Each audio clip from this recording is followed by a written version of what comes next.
I'd like to share my latest purchase, a solar panel system.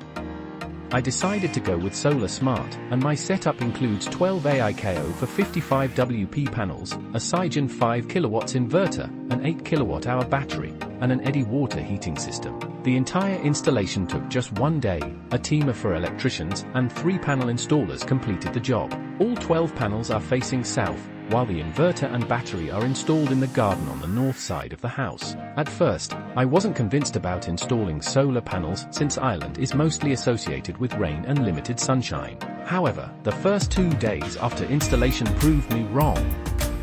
On 2 sunny days, I was able to generate 50 kilowatt-hours, which was enough to power my home and provide hot water. The following days were much cloudier, and the energy production dropped significantly, but I'm hopeful that the system will prove its worth in the long run.